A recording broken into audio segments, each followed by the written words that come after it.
starts now. There's so many times in that 25-30 minutes is very critical in what happens to you. When getting a patient to emergency life-saving care, every second counts, and we wanted to know how closing the I-70 Community Hospital slowed ambulance times. We dug through months of ambulance call logs to find out. Good evening, everyone. I'm Emily Spain. And I'm Jim Rick. Thanks for joining us. Tonight is night 3 of our week-long series, Life Support, the Rural Healthcare Crisis in Missouri. KOMU 8 Spencer Humphrey takes us back to Sweet Springs to show us what he found. Well, it used to be if you were in dire need of medical attention anywhere between Columbia and Kansas City, you might find yourself here at the I-70 Community Hospital. But since its closure earlier this year, you'll now have to take off 20 minutes down the road to the next nearest hospital in Marshall. 6 months ago, I fell outside my apartment and I hit the brick and it split my eye open right here.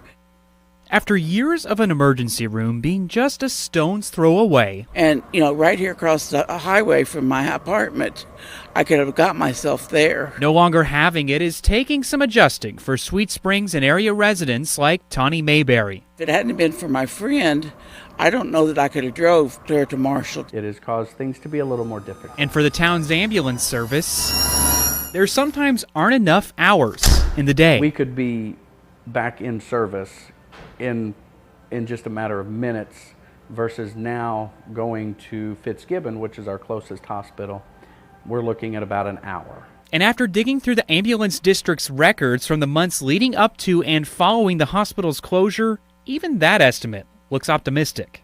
This is a look at the total list of calls the Sweet Springs Ambulance District responded to in July of 2018, the farthest month back we have data for, and June of 2019, the most recent month we have data for. Now, looking at those numbers, we can see they had 19.2% fewer total calls in June of 2019 and spent 17.8% fewer hours in service compared to July of 2018. But let's look a little deeper here. These calls here in yellow represent calls where the ambulance district actually transported someone to a hospital for immediate emergency care. Some of these other calls include being on standby for sporting events or transporting someone from one hospital to another. So when we look at these calls, we can see they spent about an hour and a half per call on average in July of 2018. But in June of 2019, that was more like 2 hours and 5 minutes per call. That's a 39% increase. Okay, so we used to have I-70 hospital. While call times are on the increase, the lower number of total calls means something else is on the decrease. It's kind of affected our bottom line a little bit, and that we're not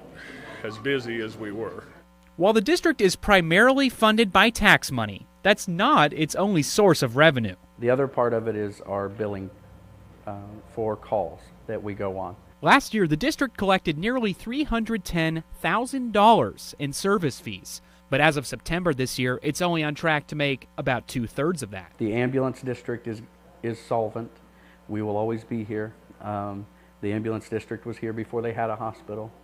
Even though ambulance district leaders are confident the loss of the hospital won't put them under, the people of Sweet Springs are racing against the clock to revive their hospital. We need the hospital here. Before time catches up. And they always say about that golden hour if it's something critical. Luckily, mine was just a cut over the eye. Spencer Humphrey, KOMU 8 News, Sweet Springs. Tomorrow night, we're shifting focus to the Fulton Medical Center. The hospital is millions of dollars in debt and could close. We talked to city leaders about what that would mean tomorrow at 10. And you can catch up on all of our stories in this series. Just head over to KOMU.com.